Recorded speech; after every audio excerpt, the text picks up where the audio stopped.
Participants, I invite you to take your places. Mr. Leonid Petrovich, we would like to see you in the board here. Please join us. Thank you. The participants of the round table, we're going on with our work. And you can see that among the whole line of the relevant markets, the markets which are significant, defining and in connection with the markets of the agricultural industrial complex, which we mentioned above when we were preparing this event with the Anti-Monopoly Committee, we defined those three: agro-logistics, the market of mineral fertilizers, and cooperations of retailers and suppliers of agricultural products. But it doesn't mean that we are speaking about it only. I would emphasize that we are planning that today's event in the sphere of agricultural industrial complex is the first in the competition sphere, and further on, taking into account your wishes, we will for sure dwell upon those topics in the future. Because the political economic season is over in a month, those topics will be expanded and looked upon in the second part of September, in October. And those three,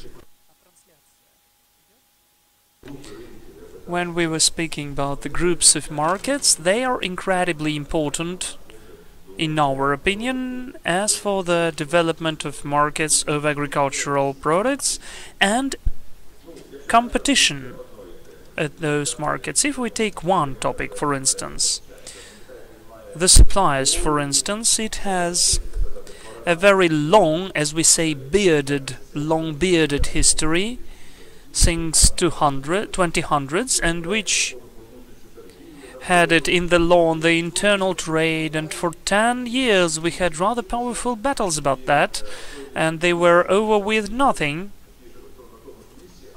Unfortunately, everything is just the same still. After that, we had what we need to understand, that this is not only the eternal topic, but when you look at the anti-monopoly practice of Europe and world, it is always relevant and today.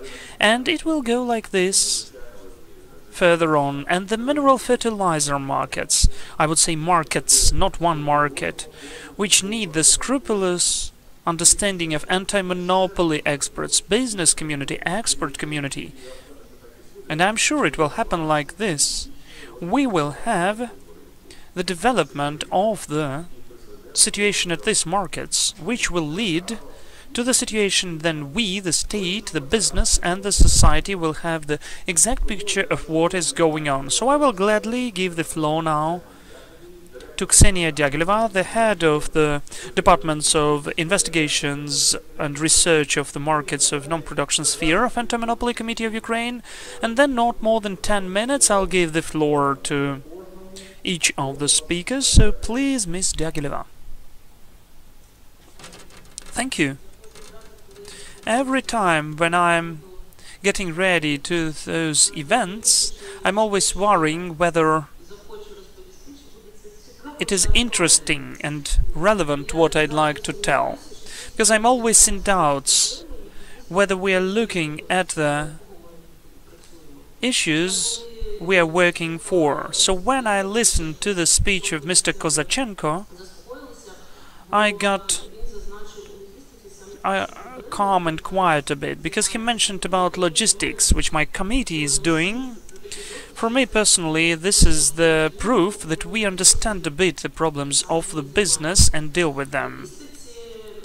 In logistics, one of the biggest problems, what we know and what we have as necessary topics, is monopoly. Let's call it monopoly so far, of Ukrainian railways and the administrative boards of Ukraine. Those are two organizations, the subjects of economy, which influence most of all onto the agrarian producers, agrarian market, from the point of view of transportation and logistics. So in short, I will tell you what we are doing in this sphere. If we don't do anything, I will try to explain why we don't do that and how you can help us, to motivate us to deal with that. As for the Ukrainian railways, it's not a secret that every season, every autumn,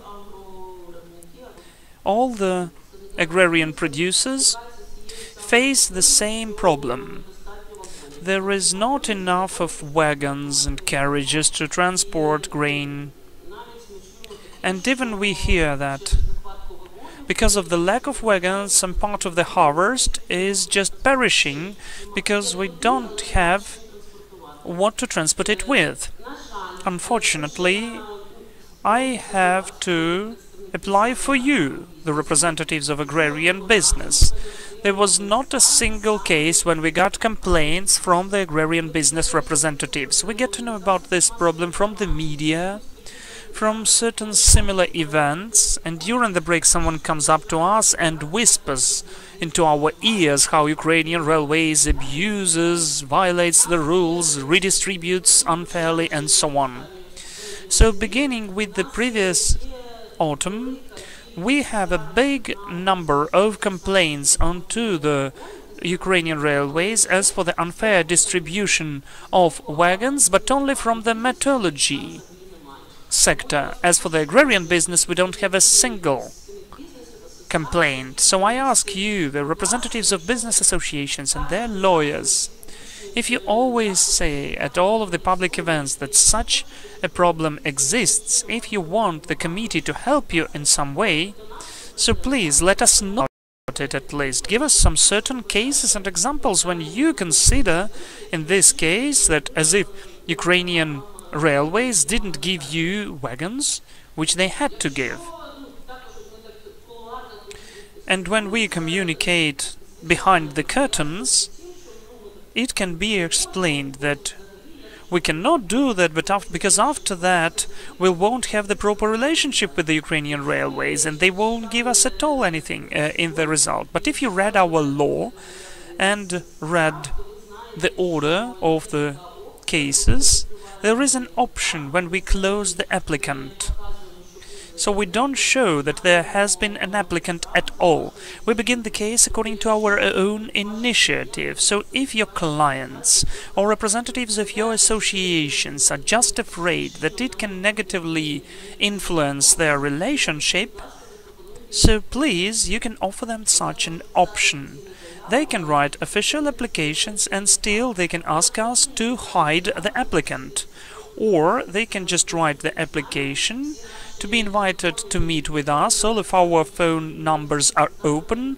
Mr. Terentiev always gives his own phone number and the phone of his assistant, so please come and meet us, give us certain facts, and we can begin the investigation according to our own initiative, and not even show that there has been any applicant. But until you conceive it from us and only whisper everything to me that unfortunately the harvest is perishing, we won't be able to get to know.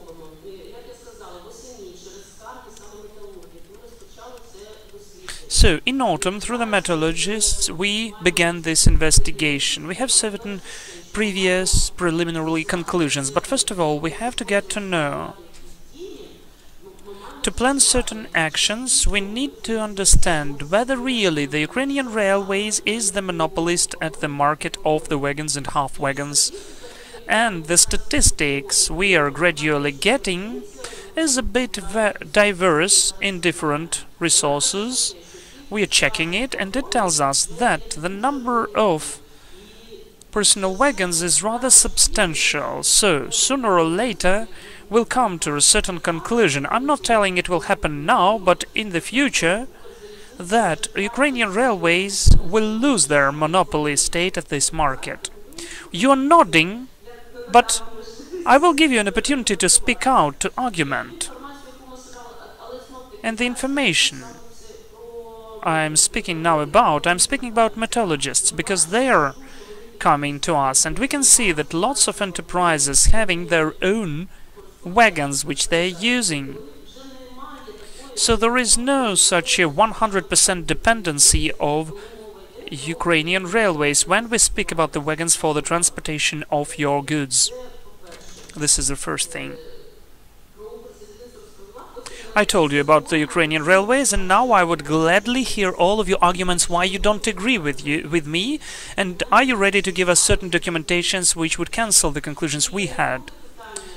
The second point, as for the investigation which is still ongoing, for now it is not a priority for now, because, as I mentioned, this is a season question, and we are planning that we'll achieve certain conclusions closer to the end of summer, for in the beginning of the autumn to have certain active actions, if we understand that there is a need of certain active actions, to attract attention of Ukrainian railways that this situation wouldn't take place this year as it used to be last year. As for the administration of the seaports of Ukraine, again, we don't have any complaints from the agrarian industrial complex. We have the only company, I will not name it, the only company which applied for us, and really, according to the application of theirs, we begin the investigation of the case. But this is more of an exclusion than a rule. As for the oil industrial complex, as Yuri Terentiev said, we see the violations when the seaports, different seaports, have different conditions for the same enterprises. So we have a kind of unequal competition between the ports, and when inside the ports there are certain privileges which can't be explained for certain enterprises. And also we gave to the Ministry of Infrastructure certain recommendations as for the development and implementation of the calculation order of ports payments and fees and certain discounts. There is the final draft of this project which has been discussed. I'm sure you've heard about it. That you also have an opportunity to give certain suggestions to the Ministry of Infrastructure, and this draft finally reached the Anti-Monopoly Committee. The previous one was given several months ago. We gave our remarks, we agreed with the majority, but there were certain substantial moments we couldn't agree upon, so we'll see how our remarks were adopted or not and taken into consideration. So altogether, in short, that's it from me. I do hope that when we have time for Q&A session, you will be able to show me the arguments that I am saying something wrong. Thank you, Miss Oksana. The questions will be... You want to have them instantly? Well, I don't mind. Okay, let there be questions then. 2 minutes, please. The microphone, please. Unfortunately, the microphone is not working.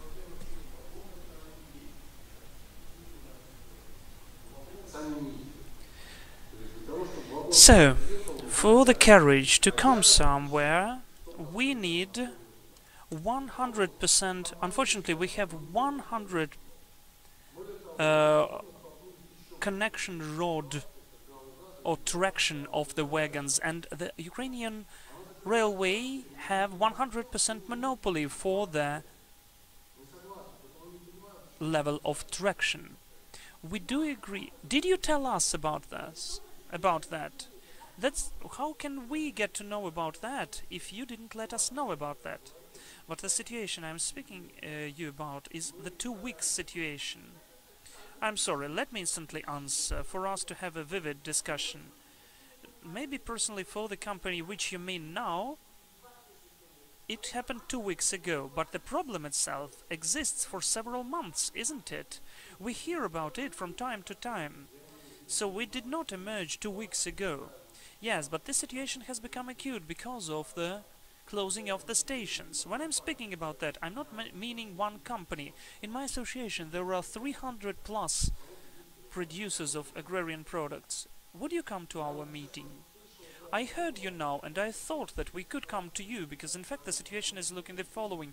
When we analyzed, we found out that we have certain companies which have their own traction and they are working, and all the rest cannot do that.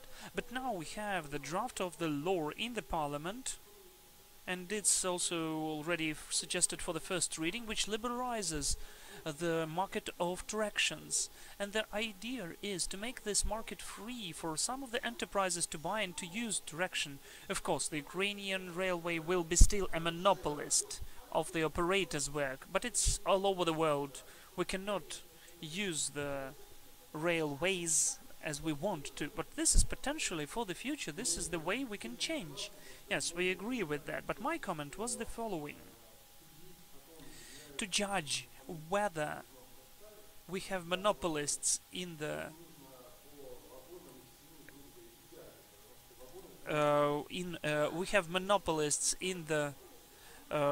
stock, I mean carriage rolling stock, it cannot be judged according to the carriages or traction. But in the autumn last year we looked at the issues of redistribution of carriages and wagons. This is a different story already, but now I'm saying about what we get to know out of the complaints. I want to motivate you to pay attention to that, please. Are you over with your question? Can I add? I would take one more minute because I remembered what else I wanted to say. That during the last several months, not from agro-business, but from other businesses, we got several complaints that Ukrainian railways are now suggesting to have new contracts, to stop the action of the contracts acting for several years and to make new contracts, when the price for the same carriages will be much higher than it used to be. And it explained that the status of those carriages is changed. They had one status, now they are considered to be their own, and it influences the price, because the price is not regulated now. We are also got a big amount of complaints, so we looked at this issue. So again, if your clients, the members of your association, have such an issue, please let us know. We are not working just in agrarian business, we cannot be experts. We are working in the committee, in the state institution. We get to know about the problems from you only. It's nice mentioned about that, because really we'll give you a certain complaint while we show the certain stations which they are going to close and the certain elevators, and still they don't give private traction there. And what I'd like to drive your attention to, I've been at a meeting with them. In the beginning they're saying that they don't have a legislation possibility to have private traction, but when you ask them directly with the certain enterprises as for the private traction, they instantly just are silent. They have private traction, they just don't want for this scheme which exists to legally develop. They have the certain, for instance, cement companies which have private traction for 10 years already. Thank you. I'm giving the floor to Mr. Igor Kustovsky, the director of the Department of the Production Sphere, Pharmaceutical and Retail Sphere. Please. Thank you. But please follow the regulations. So when you have to be almost over speaking, I will put my sign vertically. Oh, you're a monopolist, I guess. So I cannot do anything with that. We don't know those goods limits as for that, but we'll try to work under such conditions. Could you show my presentation, please? Good afternoon, everyone. I'd like not only to make some presentation, I'd like to speak about two issues which are mentioned in the today's agenda, and I'd like to have a certain discussion as for those issues with you. The first issue is the implementation and selling of agricultural products through our retail network. At this market we began the investigation and research at this narrow market of interactions of supplies and retail, so it would be interesting to get more information about the potential problems and maybe interesting points which worry the business and which are interesting for the agricultural producers. This research is in the priority work of the government. This is the relationship, and this can be found in the indicators which will be assessed by the activities of the Anti-Monopoly Committee according to the result of the year. This is an important issue for us and for the economy of Ukraine. Among the planned issues we'd like to tell you about during this research, this is the development of the structure, the shares of the participants, analysis of the state of the competition, and definition of the main problems which can limit competition at the market. And before we begin the research, we made the preliminary analysis how different countries of Europe, and not only Europe, regulated this issue, which was mentioned by Oleksandr. As for the law on trade, which is rather debatable, I would say. In lots of countries they have similar laws, and especially I'd like to mention that there are certain countries of European Union where this law is created to balance the relationship of the suppliers, agricultural suppliers and retail. I mean Italian law, which describes the rules of cooperation of those suppliers and networks. This is the Czech law and some other countries. The main problems which exist in this relationship is the certain conditions which foresee not substantiated delay, the certain imposition or conditions which are not connected with the obligations foreseen by the treaty, and also the prolonging of the calculations for the supply of the agricultural products, and especially it's harshly described according to the agricultural products, because often those are products which have a very short expiration date and the long time of reimbursement of money. It doesn't give an opportunity for the producers to work efficiently at their markets. As I already mentioned, these or the same laws exist in lots of countries, not only in Europe but in Asia, in Africa, in Latin America. They have similar laws. They're really debatable, they really sometimes balance the market power of retail and suppliers, sometimes give certain privileges and advantages to someone, and the alternative of such laws are certain codes which have always also been discussed by the Anti-Monopoly Committee, both with retailers and suppliers. We had a working meeting with the retailers and suppliers representatives where we also raised this issue. And for now, I think we'll go on to communicate with the participants of the market to achieve the certain consent, to understand whether we need such law in Ukraine or not, whether we need the codes which will regulate this kind of relationship in Ukraine, whether we have the problem in this issue, whether if there are any similar cases which I show in my presentation from different markets, for instance in Latvia, where they have several cases. We are cooperating in the Anti-Monopoly Committee with the expert group who help us to adapt our law and legislation according to the European norms, rules and law use. We analyze the practice of the different countries, first of all of the European Union, for our cases, actions to be relevant, modern, contemporary for the situation in Ukraine and Europe. And also I'd like to mention that my department has several researchers which we hold at the goods markets. Those are the researchers of the market of sugar, of sunflower oil, of chicken meat and other goods markets of agricultural production. All of those researches are finalized. Now we formed the reports and soon they will be available at the committee meetings and make public. In the framework of those researches, we decided to find market shares, the structure of the market, how those markets are functioning, are there any signals of violations, are there any symptoms of monopoly or oligopolic state? Why is that important? Because we have a certain mechanism with the help of which we choose the goods markets where we have those researches, and we assess whether there are any symptoms of monopoly and oligopolic state.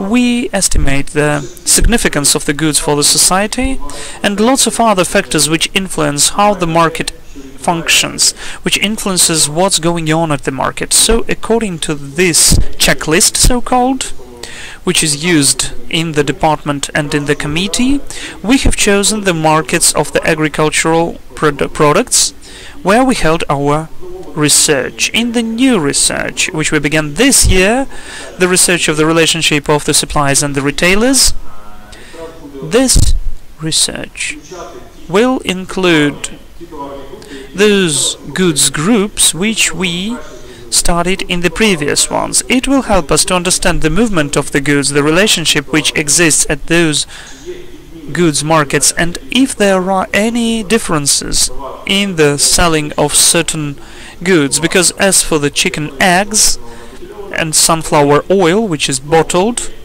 on the one hand is agrarian, on the other hand they are totally different with their own expiration dates, preservation dates, packing dates, and so on.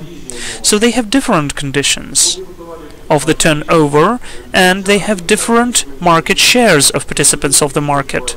So we want to understand what's going on at those markets in the retail segment. So, in short, as for this block of research, that's it. But also we have the case. I'd like to show you an interesting example of how we researched, began the case, opened the case at the buckwheat market. This is an example when we couldn't have the proper relationship with the Ministry of Social and Agrarian Policy.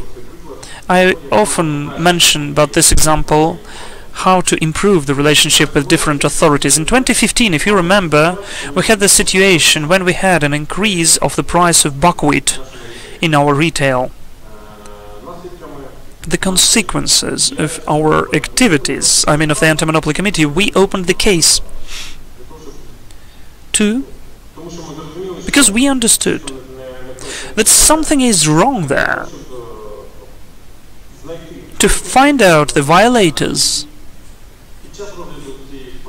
and having this case, we had the certain research and investigation of this market. We found out that during previous several years, 2012, 13 and 14, there was the certain decrease of the sowing areas of buckwheat. So there was the certain decrease of the cultural areas or crop acreage, cropland areas, and because of that we had the certain deficit of buckwheat in Ukraine, which also showed us that in 2014 we had warfare begun.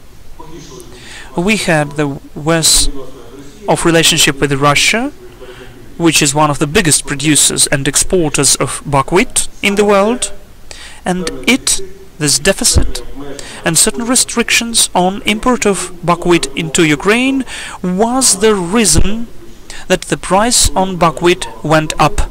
Because when we analyzed the structure of the market, we saw that the market is competitive at different levels, and the abuse of a monopoly state couldn't be possible. What conclusion can we make out of this case?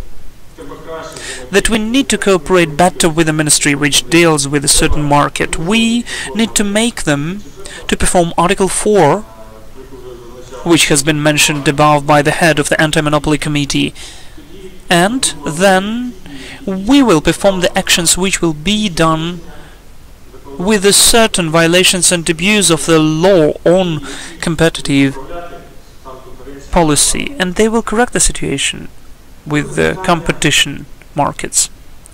Point number two, which is even more debatable, And I'm really thankful that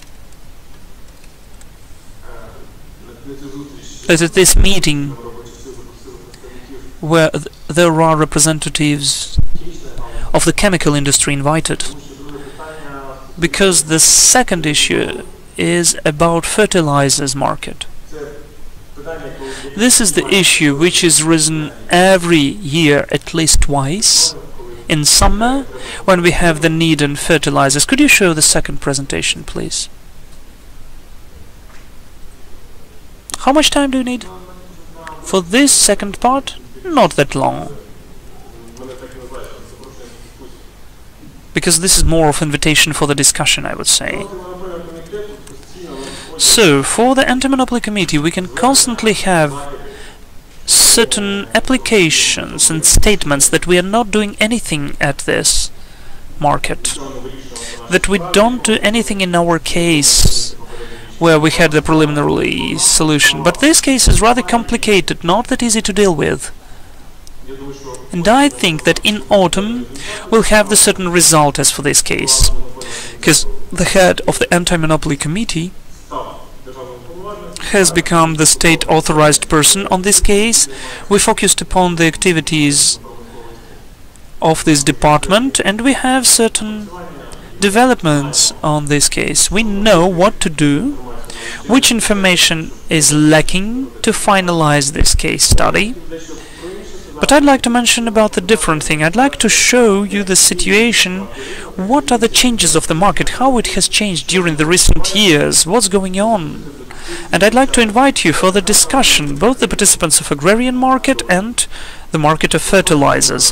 What do we see at this slide? This is the slide which shows what's going on with the amount of production, export, import, of the two main types of nitrogen-based chemical fertilizers.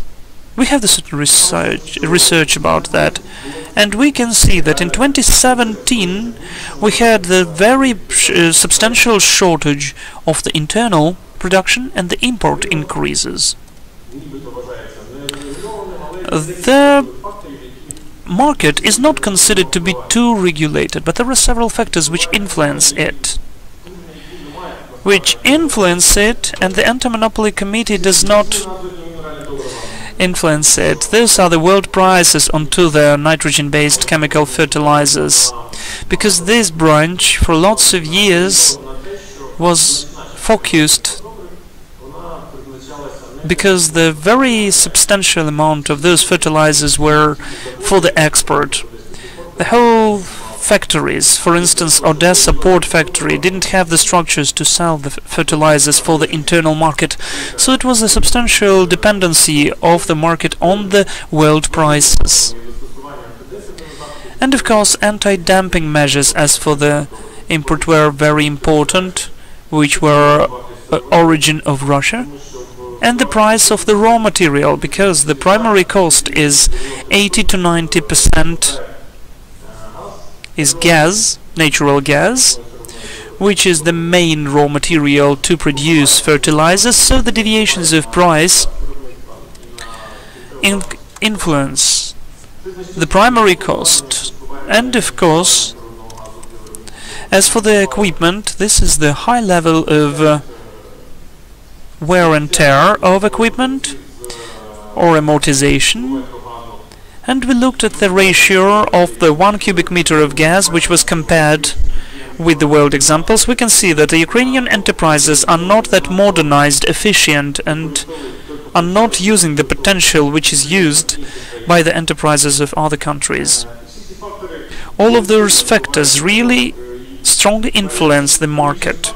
And out of the above-mentioned factors, I don't see a single one the Anti-Monopoly Committee could impact upon. If we look at this wonderful diagram, this is not our data, this is the open sources which can be found in the internet. We are analyzing the information which we take from all of the sources. If you look at the red line, this is the Ukrainian internal prices on the saltpeter. They are written in dollars to compare them with the other prices. So if we look at the situation of 2013, the prices could be either low or equal with the prices of Chernomor and Baltica. But in 2014, when we use anti-dumping certain measures, the red line is jumping up then in comparison with world prices. Until now, it is still higher than Chernomor and Baltica. Still, we can see that when we have the anti-dumping on the second type of fertilizers, this red line goes even higher and higher, and still it can be compared with the internal prices. What does this graph show us? In the anti-competition practice, anti-dumping practices are not helping the competition, because it's a certain obstacle for the competition. This is the certain demotivation to work at this market, to increase the level of competition at this market.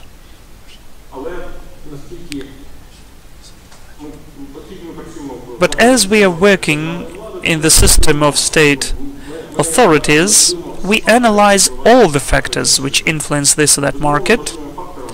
And a very important factor is unfriendly relationship with the Russian Federation, against which we have certain anti-dumping measures, having not only economic factors into consideration, but knowing the political factors, honestly speaking.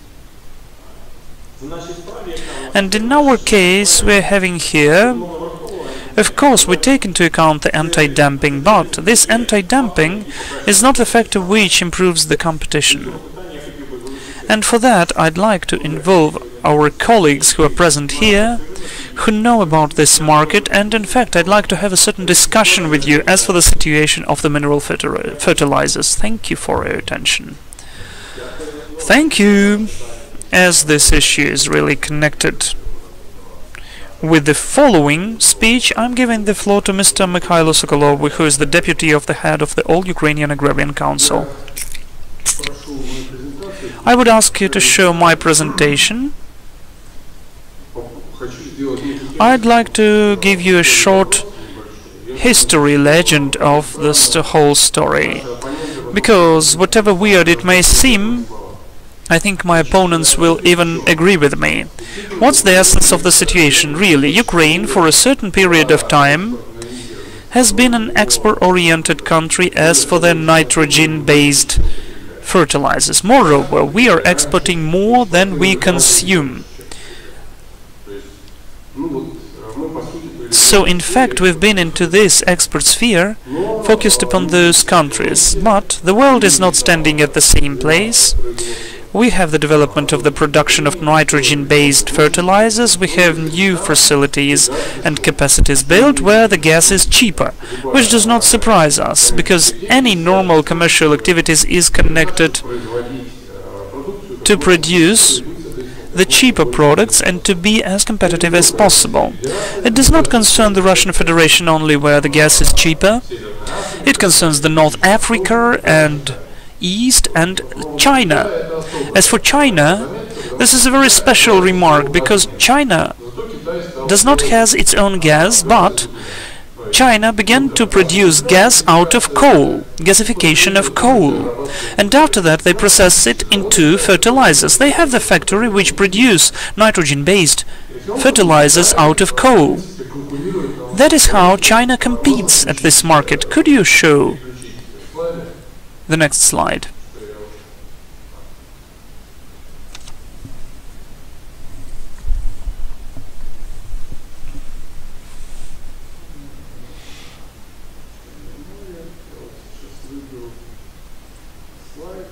I will choose the proper slide of carbamide. So here we have China, by the way. Yes, I do understand that this graph is complicated, but look. China is a kind of a red line, and it's lower than Ukraine now. It may be a bit higher than other countries where they have cheap gas, but it's definitely lower than Ukraine. So as a result, what we have not become, we stopped being competitive. At first we were pushed out of all of the export markets, and now we began to be pushed out of our internal market. Yes, of course, the supplies of the fertilizers were coming from the Russian Federation, because we have a comfortable logistics, convenient logistics with the Russian Federation. If we had the Arab Emirates, we would have the same situation, but with the Arab Emirates. But it's just too hard to bring it. We have to load the ship, unload it here. We don't have capacities to unload, so logistically it's complicated, because in the OAE and in the East the prices are much lower than we are having here. So mostly how we as a country could do, we could go along the Chinese way. We could say we'll produce fertilizers out of coal, because we cannot do that in a competitive way out of gas. But as a country we went along a different way. We began to lock the main supplier, which is Russian Federation, to create privileged conditions for our internal producer. And yes, as a result we have this situation when, according to all of the types of nitrogen-based fertilizers, we have the prices in the internal prices which are higher than the organizations in the Black Sea, in the Persian Bay, anywhere.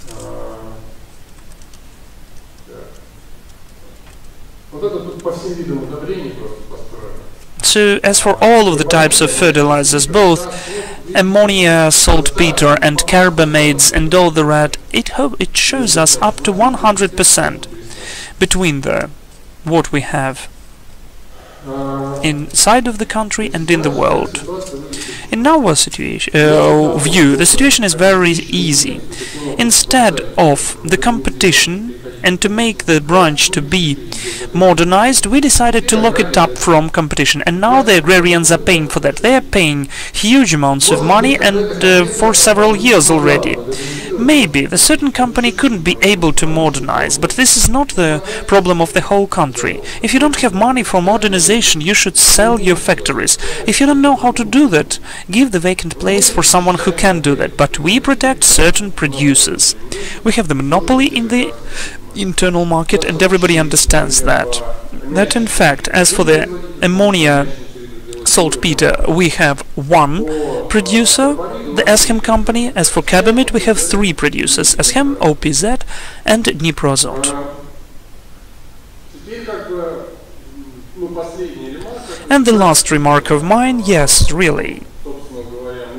In fact, we can see a very precise situation. As soon as we implement the anti-dumping fees, or they are increasing, the difference between the prices of the internal market and the export is at the level of those anti-dumping fees. We don't have a single point of competition between the producers.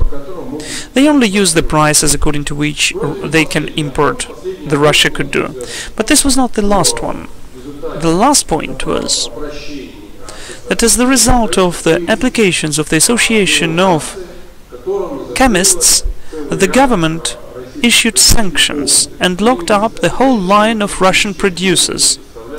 So they cannot produce anything to the Ukrainian market of fertilizers.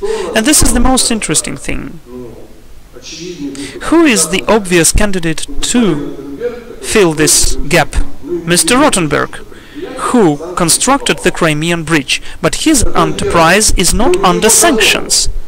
He is under sanctions, but not his factory. And the factory still supplies. The factory used to supply fertilizers and still goes on fertilizing. But the Russians, who are not in the sanction list of the USA, they are locked down. Mr. Rothenberg is in the sanction list only after the decree of Mr. Doroshenko. If he was creating the Crimean Bridge and we don't pay attention to him. Now Mr. Rothenberg is in the sanctions list, but his factory is not there. Yes, Rothenberg is crying that he cannot come to Ukraine, but his factory is working in Ukraine. So we have a very strong impression that we are speaking not about the protection of national interests, but that we have certain commercial interests which are being sold. Because I don't believe that in Russia you can find the bigger enemy than Mr. Rothenberg and Mr. Sechin. By the way, Mr. Sechin is still not in the sanctions lists of Ukraine. So maybe we're speaking now that we are protecting economic interests, but I think that we are protecting some other personal interests. Our position is the following. We consider that it is necessary to develop the internal production which should be competitive in comparison with any world production, both Russian and any other. This is our future, because, honestly speaking, we would be never able to have the same level of production if we don't take back our export markets, because our market is much smaller now.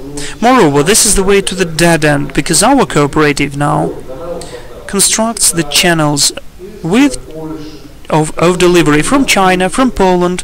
Now we're looking at the Turkey, and we will form rather serious parties, and we'll have cheaper ones from the Persian Gulf, Arabian Gulf. Yes, it is not that easy, because we must have the volumes. We have to construct the port infrastructure, but we will do that. But what shall we do with the Arabian ones then? Shall we lock down them too? But we don't have war with Arabian ones. So it looks like that everybody in the world is dumping, but the Ukrainian producer. It is weird, isn't it? So we have to do two things. We have to cancel those artificial limitations of competition. We must give our chemists the transition period and the access to the Ukrainian gas, and it's only a temporary measure. And we need to construct the factories on the synthesized gas, which can work on the Ukrainian coal. We don't need anthracite for that. We need coal, and we don't need any special measures of support. Maybe to some of the companies it won't be profitable, and maybe they will go bankrupt. But I don't think this is the state problem, don't you think? Thank you. I think we'll go on with the discussion as for the speeches so far. The next speaker is Igor Golchenko, who is the Director on Regulatory Policy of Group DF. Please, Mr. Golchenko. Good afternoon. Could you show my presentation first?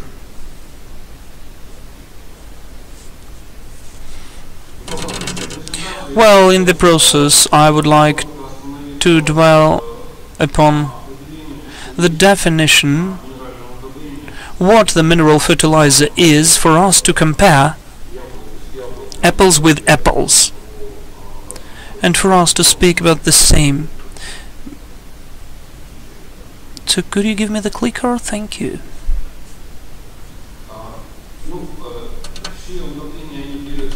The fertilizers are bisected into two parts, the organic and the mineral ones. The first ones are the organic ones, but we are interested in the mineral ones, which is the bigger group. The minerals are divided into the simple complex ones. The simple ones is the nitrogen-based potash ones and phosphorus ones, and in that we need nitrogen-based ones, which I will be speaking with you about.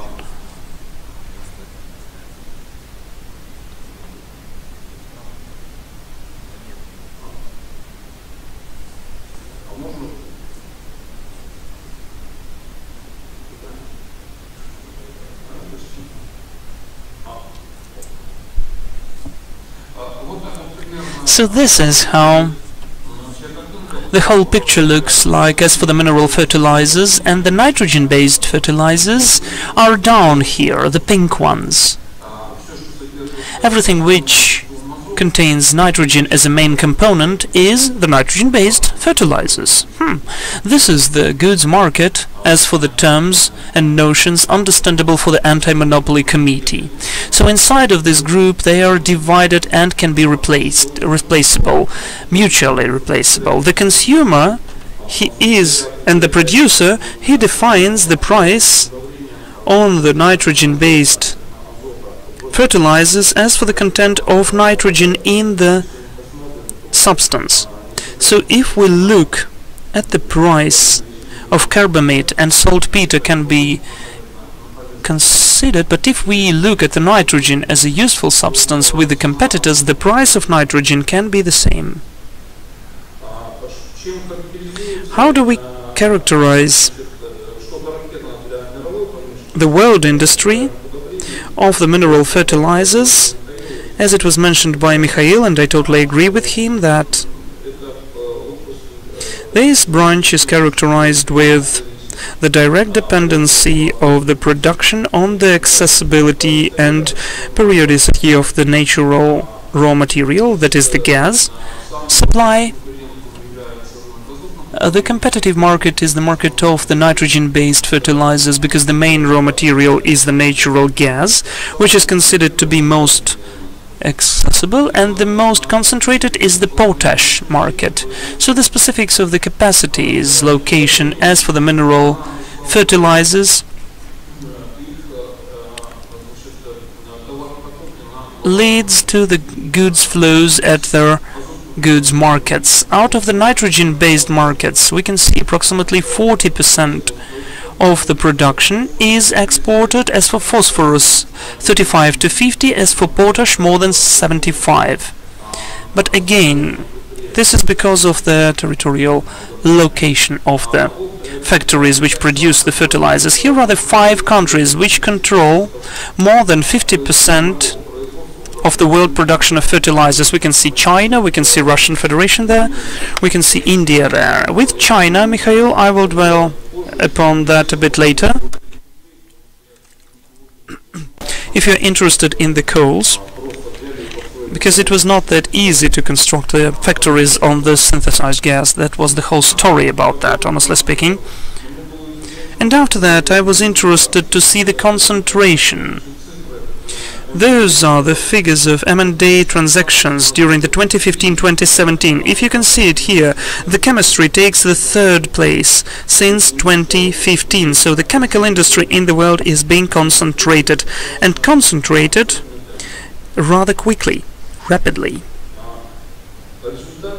The result of those concentrations, if we look at the UN map on the world trade of the nitrogen-based fertilizers, we can see that the exporters of nitrogen-based fertilizers are China, Russian Federation, countries of the Persian Gulf and the Northern Africa, where they have access to the cheap gas. Everything is easy.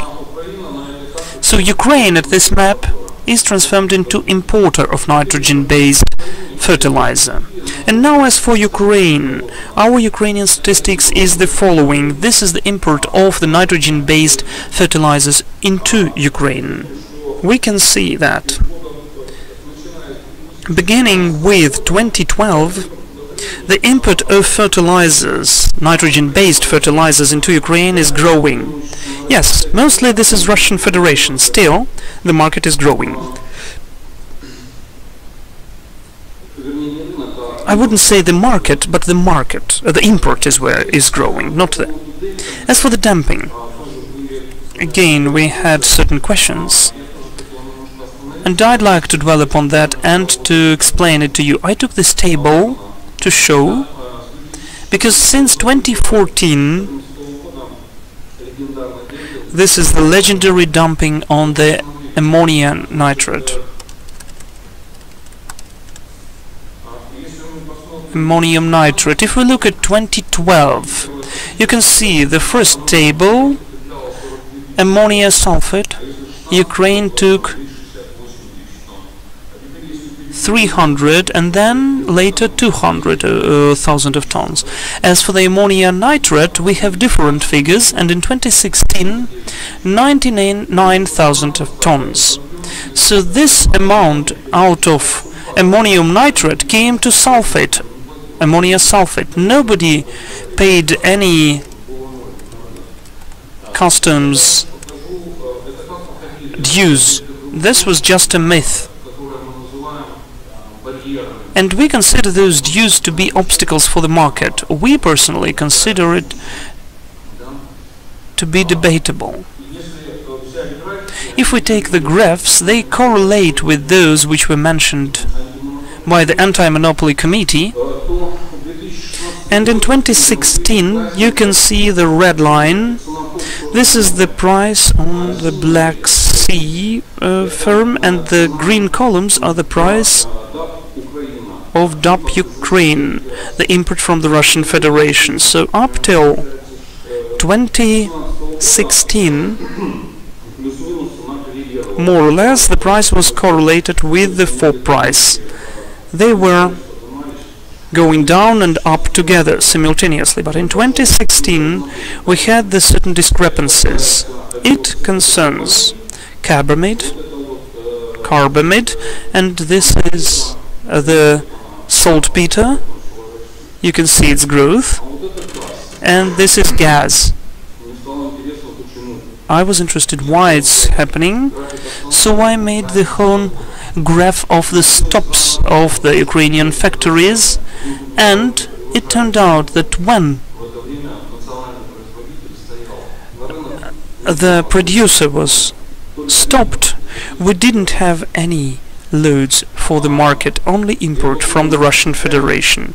I thought maybe this is a coincidence, and I looked at the prices of the export from Russian Federation into the neighboring countries which have borders with Russia. Mongolia is an interesting country. Look, $400. In 2012 the price for carbamide was the same like it's now, because they didn't have any other source of carbamide. All the other neighboring markets were correlating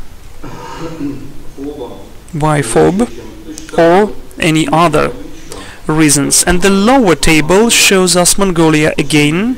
As for saltpeter, look how stable it is about it. This is an example of the behavior of the country, or the producer, maybe not the country, but the producer, when he doesn't feel competition at the market. The same happened in Ukraine. If we look at those graphs again, look how it looks like. We look like Mongolia. When the price of FOB was not reflected in the internal market at all. And yes, we had dumping dues. They were introduced then. But it was the period of all the stops of the factory, when we lacked internal production. This year, when the import was totally closed, the producers decreased the prices at the internal price, and the expert foresaw the increase. I thought that you could at least comment upon that. You could praise us at least, right? Well, this is the fact. The prices went down, right?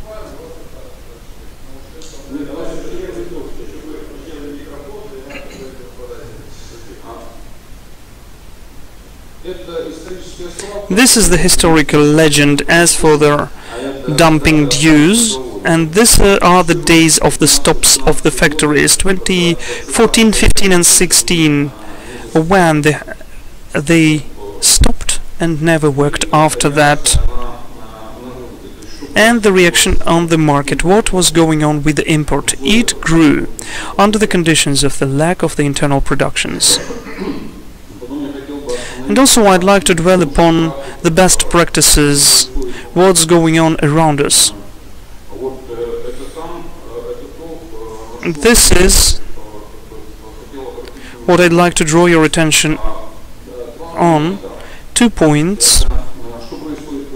What was going on in the Russian Federation?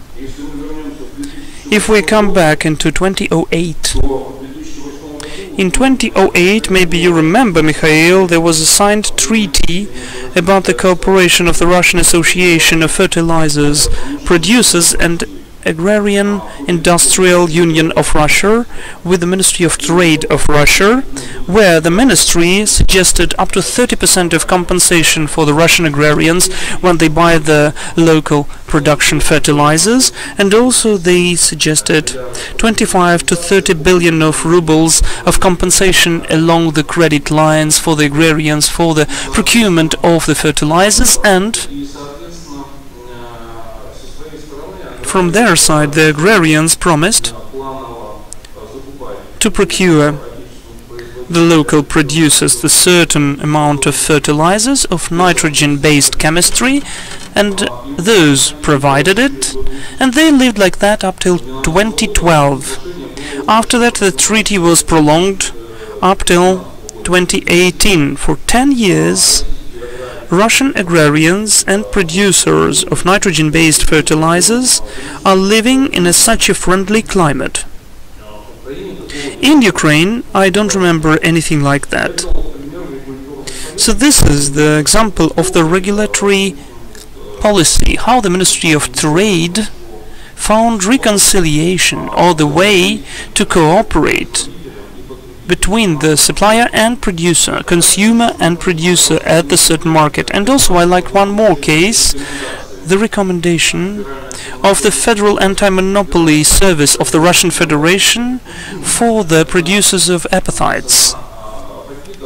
When the price for the apatites was higher than the market one was considered. So they issued the following recommendations as for whether this price was substantiated or fair for apatite concentrate. What did they do? Look, the price equals AKFOB of Northern Africa. The benchmark was not the Black Sea, where this concentrate is taken to Russia. They took the benchmark, the price of the closest export hub. That is, that the service mentioned that the fair price will be from the market where the consumer hypothetically can bring it. And we are speaking about an FOB price. The FOB price of the Black Sea is the benchmark. But the Russian service tells no, though they also have an FOB price, but they went along the different way. What's it connected with, in my opinion? It's connected with, in the understanding of the Federal Anti-Monopoly Service of Russia, they take into consideration all the facts they can see at the market and understand that the market of nitrogen-based fertilizers is exterritorial. It goes beyond the borders of one country. They consider it to be global, at least by the regions. The same was considered as for the nitrogen-based fertilizers historically in Ukraine since 2011, when the market of nitrogen-based fertilizers was exterritorial: Belarus, Russian Federation and Ukraine. The market of nitrogen-based fertilizers was never closed by Ukraine only, because the level of openness of the market was always more than 40%. But as for the figures, I can show that the nitrogen-based fertilizers have 60 to 90%. The conclusions, which in our opinion are obvious, knowing this situation, that really the market has changed, it has become globalized. Ukraine is the part of the global market, at least. This is not only the market of one country. This is not the customs border or territorial border of Ukraine. It is much broader. Why? Well, because Ukraine is very sensitive towards the import of nitrogen-based fertilizers internally. Besides that, we are having the precedent when the Anti-Monopoly Committee saw and agreed that the market is much broader than Ukraine itself. As for the dumping dues, which lots of people consider to be an obstacle, we can see that in fact they have not become an obstacle, because the dues were for the saltpeter were introduced in 2014 and the growth of export steel went on. Moreover, for carbamide and for carbamide ammonium mixture, they were introduced even later, but still we had the growth of import. What did the dumping due give us? They gave us the presence at the Ukrainian market of the products from Kazakhstan, Uzbekistan, which never came here before, because the Russian import didn't let them to do that. We got the better presence at the market, and it was approved by the first Vice Prime Minister in his speech when he said that we have already 17 countries importing into Ukraine thanks to the dues of one competitor, who did not allow in his price policy for other producers to be present at our market. In our opinion, the situation requires detailed and deeper analysis. It's changed since 2011 even. We can see the wholesome picture in the world. The analysis should be done with the participants of the branch institutions, the producers, the traders, who are also playing the part in the system of distribution, and also agrarians, of course. And we should also find the clever rules of the game when both the producer and the consumer would understand if the price is changing. They should have the feeling that this is the fair price which reflects the whole picture and the state of affairs at the world market, and for us not to have the certain doubts that someone is earning according to our activities, because for today, as we can see the picture, the Ukrainian agrarian did not only pay the re-equipment of the Russian enterprises, but they even had the money for the compensations which the Russian producers have. I mean the producers of agrarian products. So with your own money, you are helping them to compete with you at the external markets. Because approximately 60% of import of money is going to Russia, and Russia is export focused. If we look at the balance of the consolidated of Eurohim or Dorogobush, the nitrogen-based chemistry in 2016 provided only thanks to that. But as for the 20% export, they write CIS. But when they write CIS, we mean Ukraine, of course, because Belarus is not substantial there. Ukraine, the EU, and Russia. Russia consumes fertilizers as well as Ukraine does. This is the easy arithmetics. And we raised the question, and we are going on with that the solution of those issues is maybe not in the framework of anti-monopoly committee activities, but more an issue of the development and adoption of the state program, a comprehensive program on agrochemical complex, where the interests of both agrarians and producers would be taken into consideration. Not only nitrogen-based mineral fertilizers, but also complex fertilizers. Because under the conditions, when we don't have the internal production, the prices at the internal market will be done by the importer only, and the price will be formed only according to the export parity. Whether this is parity between Egypt and Arabian Gulf and our closest neighbor, I mean the big exporter of Russian Federation, still the price will be formed in those frames. Because objectively this is the economy. Well, in fact, that's it from me. If you've got any questions, I'm ready to answer. Well, as the following topic is the trade networks and suppliers relationships, so please, the ministry, could you show my presentation, please, the same slide?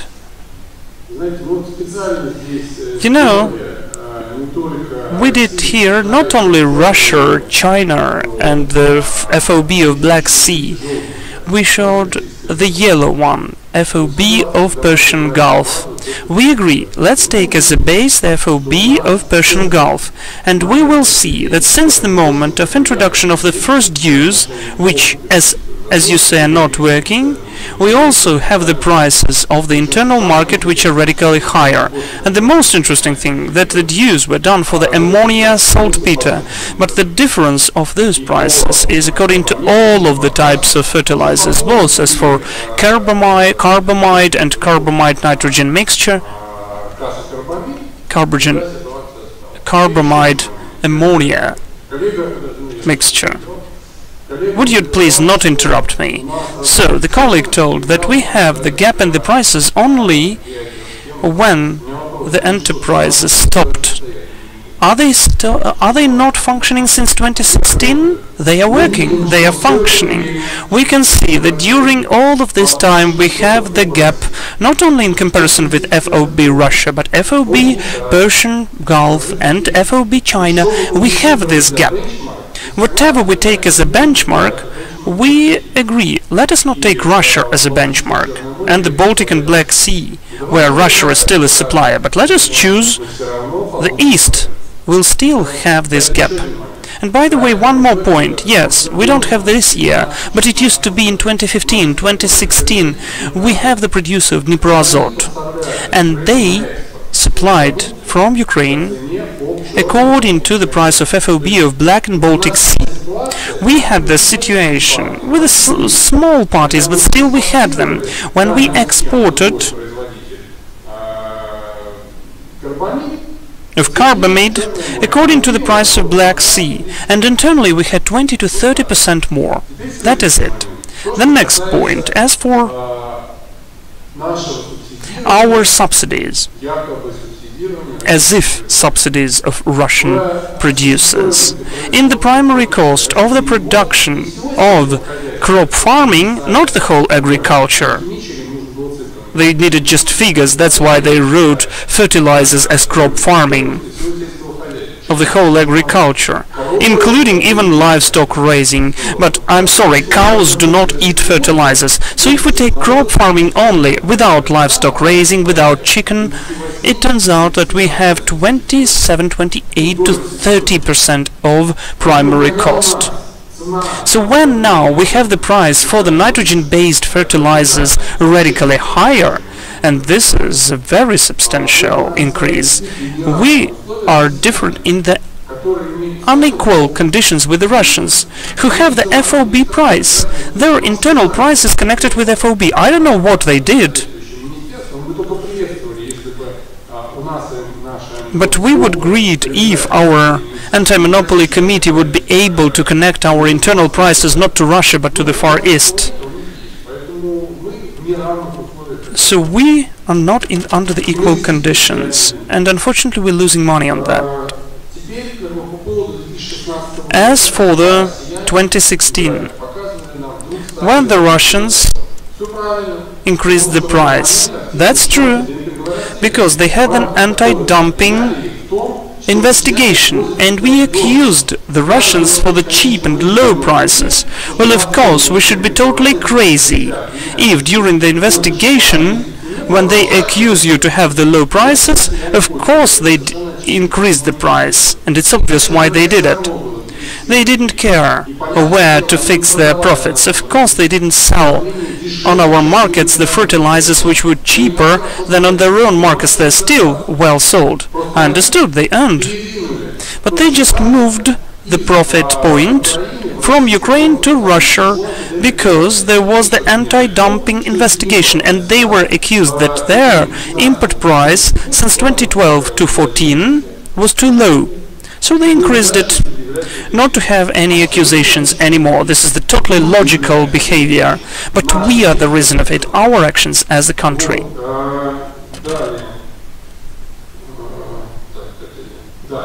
And one more interesting point, that what we have now. I'm looking into my smartphone now because I'm not a trader. But during this fight we got acquainted with Ukrainian traders. And what did they write to me before this meeting? What they asked me to tell you?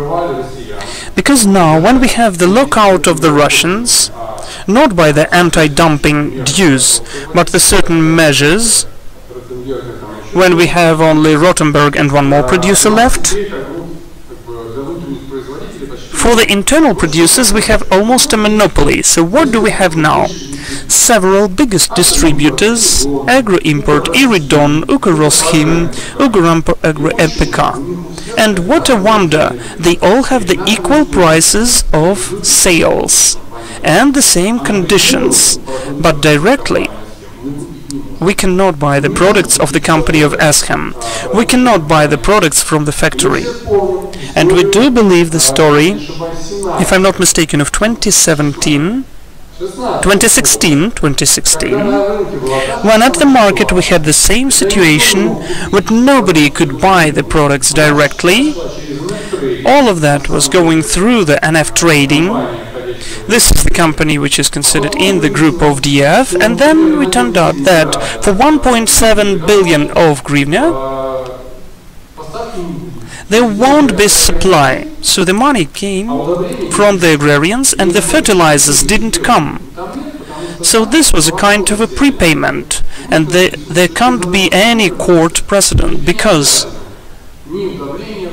it was written that this is the force majeure. They cannot give you back the money.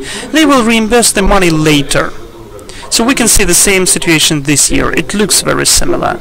This is what's going on when we don't have competition. And the last argument of yours, that the price went down. You know, agrarians do not have money. They don't have procurement. The procurement will begin when we sell the harvest, and everybody understands that. Of course the price is not high now, because there is no demand. We have fertilizers now. We are not speaking about fertilizers now. We have to gather the harvest, and we are spending all the money for that. We need to buy fuel and lubricant materials, and then the agrarians will have money, and then we can foresee a very interesting situation, because the situation will be not only with nitrogen-based fertilizers, it will be with potash and phosphorus ones, because we almost don't have internal production, and we locked down the supplier. So how can we take the potash and phosphorus fertilizers? This is the big secret for me, honestly speaking. And as for the nitrogen, we'll have the growth in a month. Thank you. Thank you. Do you want to answer? Yes, just for Mykhailo. So, the factories are not working since May 2014. But they're beginning to work. But during the period of stops you can see the growth. But we are having it now. Here you can see the indicators. Well, maybe this conversation is not for this ground, but still I can show you the graph of those jumps in the prices. As for the carbamide production and saltpeter production for the local enterprises. As for Dnipro we have the totally different scheme, which is done by the several institutions. The gas was given according to the give-and-take scheme, and it would be profitable to export. We have the totally different situation there. As for the sales, you mentioned that we couldn't buy, or we could buy. In fact, the factories are now not only producers of nitrogen-based fertilizers, thanks to what was going on this year, but they became suppliers of services on the processing of the natural gas into the nitrogen-based fertilizers. They are not the owners of the nitrogen-based fertilizers. That is why we cannot buy from them, because they don't have anything to sell. This is not their products. But as for the precise cases, we need to investigate. In my opinion, and as far as I remember, not a single agrarian association and enterprise have never taken part in the dumping process and never showed their balance. All the figures which you named, 28%, I don't know, maybe 30, maybe 50%. Nobody saw the papers. This is the data of the State Committee of Statistics. Well, as for the statistics, this was calculated. I looked through it too. Up to 18%. 18% was the data of the statistics. As for the agriculture only, not about the crop farming only, because we are speaking about crop farming separately. we don't want to make this round table to be a quarrel, and it already becomes a quarrel. The nice position is that you agreed that this is not FOB Black Sea, because when we signed a memorandum you said that still the representative price for the benchmark is FOB Black Sea. Thank you that you are changing too. Dear colleagues, one point, I'm sorry. Sergei, please. Thank you so much. Let us come to your presentation now, but still, we need to remember that our issue is not the trade relations, but the competition point. That is why I'd like to, seeing such a hot discussion, to come back to the presentation which I created. And I'd like to draw your attention that the committee wants to have the certain decision in autumn, right, as for this sphere. So it's really important, if you have a wish, to make the whole review of the market and the definition with our expert help, whether we can give this support, because this is an anti-monopoly microsurgery. If we have the definition which is not proper, maybe we'll have the unfortunately not proper solutions. We are ready to involve Ukrainian experts and our contacts all over the world. Those are top experts in the competition sphere. Thank you. Thank you, Sergei. So, we had, as we are dealing with competition, as it was said by Mr. Oleksandr, we should define the market. I'd like to ask you to wrap up with this definition and discussion. When the openness of the market is higher than 40%, Mr. Igor, do you think that we should expand the limits of the market beyond the borders of Ukraine? Well, this is not my opinion, this is the methodology of definition. Well, we have two Igors here. Look, we are using different tools for the assessment, and every market is very peculiar, and the level of openness of the market is only one of the tools of assessment, because to assess the market can be done both from the demand and the proposition. So, we also take into account different markets and separately rather narrow points. In my zone of responsibility is pharmaceutical industry, where we have a very narrow approach, or maybe even according to the substance or even molecular ones. It depends on the certain market, a certain situation at the market, certain relationship on the suppliers at the market. Yes, we took that into account, but not every time. Thank you. Dear colleagues, in this part, let us stop this discussion. And now, we've got the topic of anti-monopoly risks during the formation of trade policies and interaction of trade networks with the suppliers. The only thing I want to say that now we are in a very complicated situation.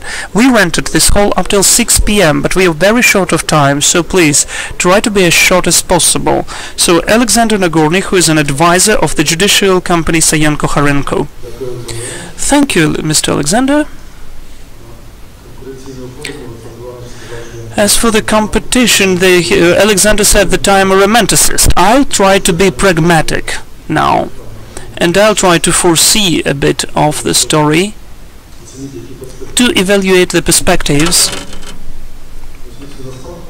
So in fact, in our practice we analyze lots of trade policies of the company, and we can see very interesting points. We understand that lots of things are meant in those trade policies which will be implemented through the treaties, through the different protocols and minutes with our counter-agents. So here I mention only several cases. For instance, the trade policy which contains certain conditions as for the discounts depending on the channels of the sales, discounts for the distributors, different discounts, and certain conditions for the internet sales, bonuses for the provision of the price and regional policy, and so on. The payments and the marketing budget, the right to give the goods back, so lots of things are in the certain policies which gradually begin to be reflected in the contracts. Moreover, those policies contain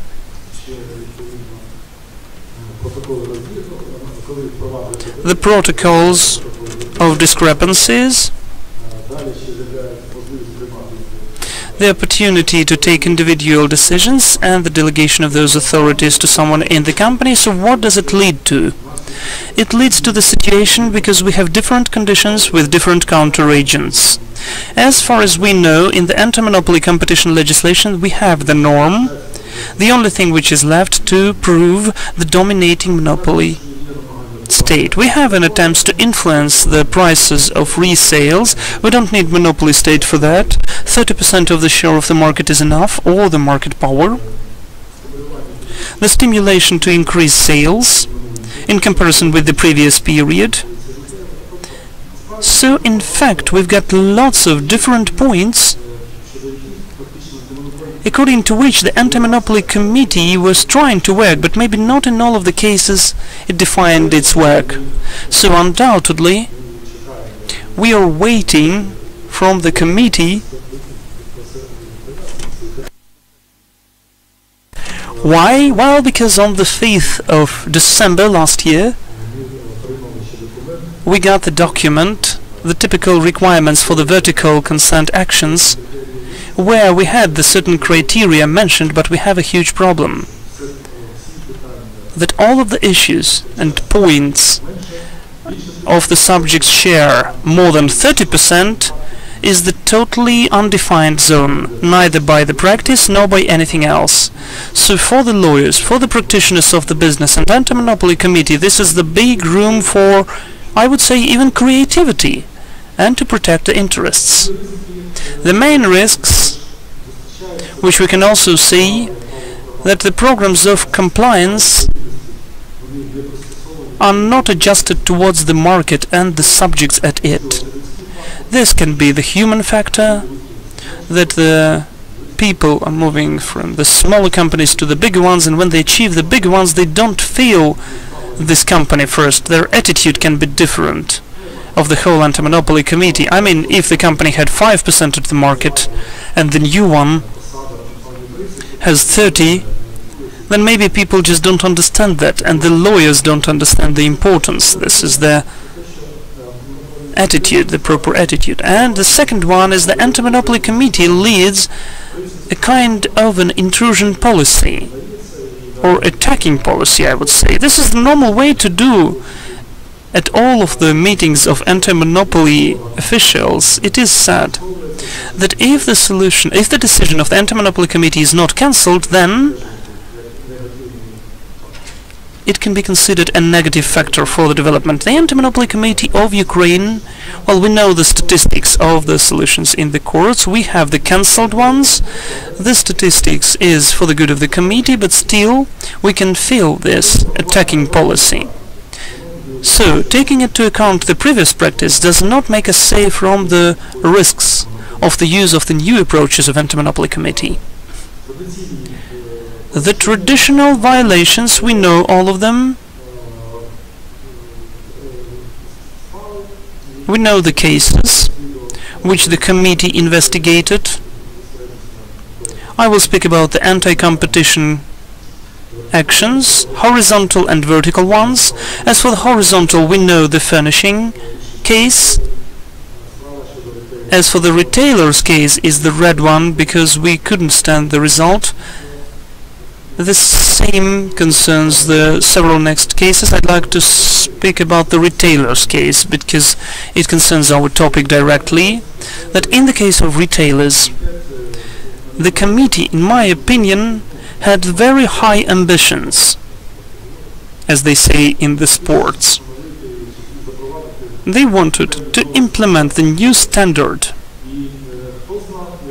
And who knows how it could happen. I don't want to be a prophet, but still, if, for instance, we used not part 3 of Article 6, but the usual part 1 or part 2 of Article 6, I'm not sure that with the use of these parts, the result would be the same. We can still see the risks that this solution won't be held. And another issue is that in such a complicated cartels, we know those cases in Europe and in the US, the availability of the person who used the responsibility program is already the success case in the courts. As for the retailers case, we didn't have it. Nobody has used the leniency, so we didn't have anyone to apply for the Anti-Monopoly Committee. What's further, the Anti-Monopoly Committee has tested, more or less, the horizontal cartels. Somewhere we lost, somewhere we won. The pharmaceutical market is a very loud case. This is a different category of cases. The vertical actions, where there are no cartels left, no hidden documents, no hidden plots. Everything is on the surface. The producers, the distributors, the retailers, everything is on the surface. We just need to take the documents and to analyze them attentively. So we foresee that in fact the committee will focus upon this practice, and the number of cases of non-cartels but vertical ones, certain treaties, will grow. And our market, we are speaking about the producers, the distributors and the retailers, still exist. Moreover, the committee, you've been at the meeting, that the research of the market has been held and it will go on. As they say, we wouldn't like this principle to be used, but still, as the doctors say, there can't be totally healthy people. There are people who are not researched enough. So if we deepen into these cases, we can find something additionally. But there's certain ideas for the Anti-Monopoly Committee to use its legislation. We need the certain premises or preconditions. This should be either the monopoly state or the share of the correspondent market of more than 30% or the substantial market power. If not a single precondition exists, there are no risks left.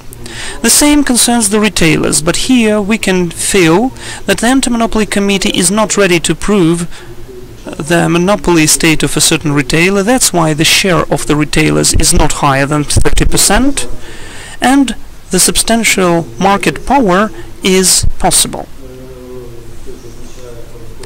The Junknad mentions about that, the market power share, but still, for that, they are using the different tools, not only anti-monopoly.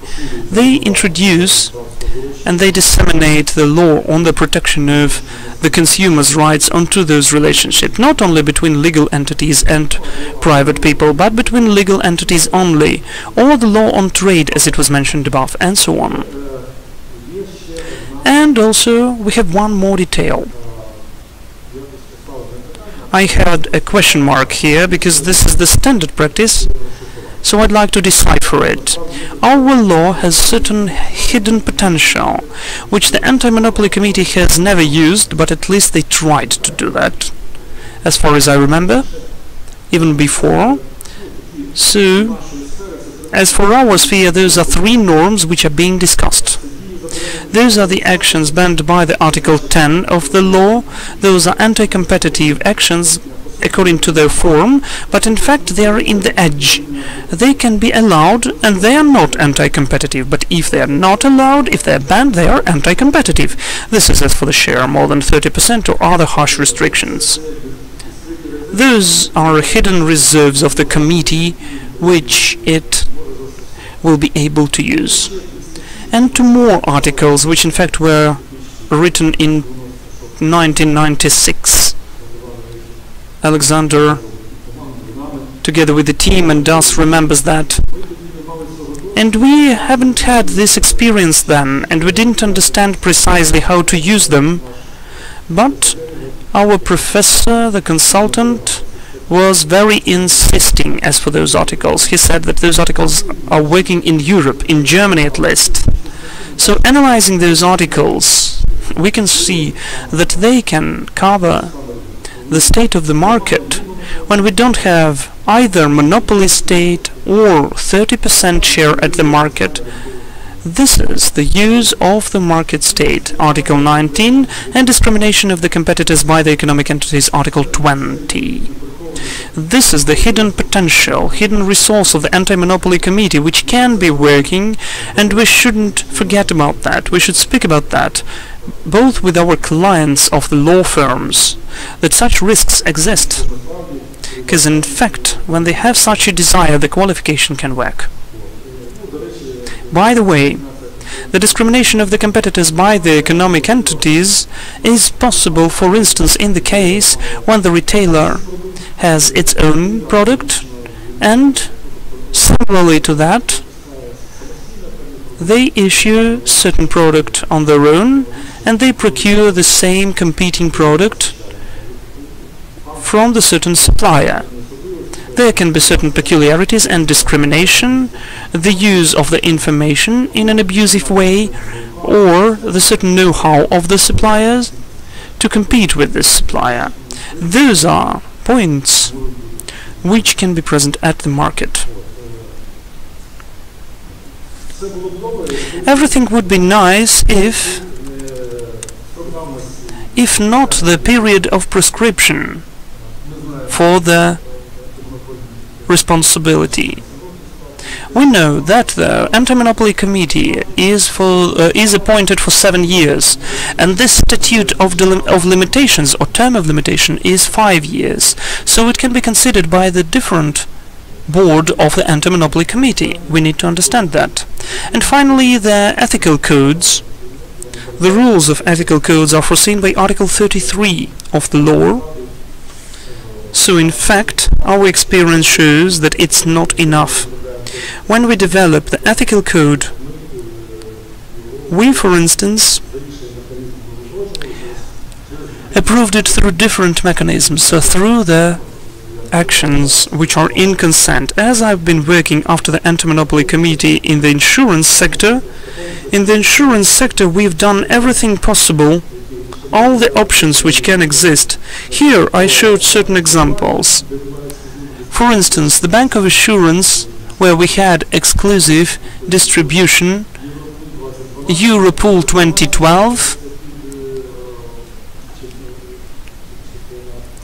closer to the Euro Championship of Football, where we had more than 50% of the market united, and we proved to the Anti-Monopoly Committee the opportunities and the rules of the behavior of insurers and automobile dealers when they had approximately 100% of the share of the market of official deliveries.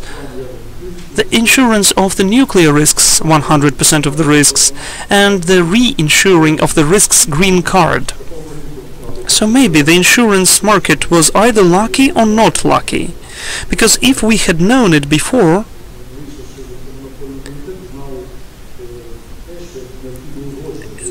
we would had to approve certain things, because we could have substantial sanctions. But so far, all those rules are still working, well, except Europool 2012, because it's not relevant anymore. All the rest are working. Thank you for your attention. Thank you, and finally we have the speech by Mr. Oleksiy Doroshenko, the Director General of the Ukrainian Association of the Deliveries of Trade Networks. Hello everyone, and again I feel certain non-competitive actions as for the retailers. This is what always happens in the Anti-Monopoly Committee. I'd like to speak about a very important topic, because the actions of the reforms and the work of Anti-Monopoly Committee and the people and the media look at the consumers' markets, but as they're always left to speak as the last ones, they have the negative media reaction. So I consider, as for the perception of the consumers' markets, the majority of people can assess the work of the whole Anti-Monopoly Committee. I mean the SMBs, which is almost dead now. Mr. Terentiev has already mentioned about the necessity of monitoring, as this tool really does not exist now. So I told about the implementation, the necessity of the implementation of monitoring system, according to the example of the French system, when in one institution they concentrated the opportunity to gather statistical data and the use of certain measures. Everything belongs under one roof. I would like to remind that ex-deputy of the Ministry of economic development wanted to take this system, Yulia Kovalev. I consider that this system is the most optimal, because today when we face the investigation of case, the buckwheat case, which was the first thing of our association to go to the Anti-Monopoly Committee, I would say the subjects are totally different, sometimes are not used for this method. For the state statistics, nobody believes them. For the agro-industrial complex, they believe only a bit about it. And they have the gathering of the data of the private structures. So agricultural industrial complex of Inform, we have our own researchers for the biggest cities, because the operations statistically, as for the prices, as for the consumers' capabilities, it's very difficult to estimate. And of course we use the data of the profile associations and international review, but in any case this is not the way out of the situation when the Anti-Monopoly Committee, instead of having the investigation, has for a year or for a year and a half to gather the data. Because I'd like to remind you that the buckwheat case is almost 3 years old, but I'm sorry, it's not finalized and even close to finalization. And as for the chicken meat, in the beginning of the year we had the case on the chicken eggs, and in fact we finally have the rapid tempo of this work, because you have developed the certain schemes how to do that finally. I would like to mention the retail case when we had the fine of 205 million of hryvnia as for the cartel agreement. Everything has changed after there was the decision adopted by the Anti-Monopoly Committee as for this case. Since the beginning of 2000 up till 2015, the market was the retail market, and only since 2015 the market has become the producer's market. But as a result, we must have a civilized market, which is found both in Europe, in the US, in Canada. This is the market of the consumer, of the client. But today I'd like to quote one of the bankers. When he's looking through the transactions of the bank, he says, the small business has died, the medium only 20%, as for the bigger business only the half of that is left. So we can see the tendencies of monopolization, gradual monopolization at the markets of the producers. That is what's going on, and unfortunately this concentration will be only growing. So of course, on the one hand, we'd like to have the rapid response, but on the other hand, I'd like to say that during those years we really have the change of the practice of use of law, and in 2015-2016 someone risked a lot to try to influence the market and price forming policy. The case and the facts of this year, the market of the sunflower oil or the market of milk, tells us that the passions of these cases is going down, down and down. If we have abuse, this is not dozens of percents, but much more modest. The only thing I'd like to wish our Anti-Monopoly Committee is the speed of work. Thank you. Maybe you've got any questions. If you've got a question, you are free to speak out. Good afternoon. I would just only... For the history, would you please introduce yourself? I am the head of Cherkasy Region Territorial Unit, and in fact, I am really closely know the practice. Both as for the long investigation, very often we face the situation that not in a full scale, or maybe we don't have information at all. That is why we have to open the case as for not giving us an information. If instantly we had the totally provided access to the information we need, we would find the possibility to look through this case quicker. Are there any other questions left for the speakers? To Mr. Oleksiy, Mr. Oleksandr, who have presented a very interesting way of their speeches. Okay, thank you. There are no questions left, so I guess we can come closer to the conclusions. My dear colleagues, I thank all of the participants, both as the speakers and the participants and listeners in this event, and thanks to your common energy, your common huge investments into having this product, we have the finalization of the first roundtables on the competition issues in the agrarian industrial products and neighboring markets. I am sure this is only the first conversation, and even its consequences, which you can see in the resolution of the Competition Development Foundation resolution, will help us to hold the following events. We think that the next event will take place in the second part of September, the beginning of October, because now we have the politically dead season soon, as far as I understand. Though the business does not stop its work, but the functioning of lots of the factors stops connected with the politics. So I thank all of you for today's participant. I think that the discussion was really useful. Meet you soon and have all the best. Goodbye.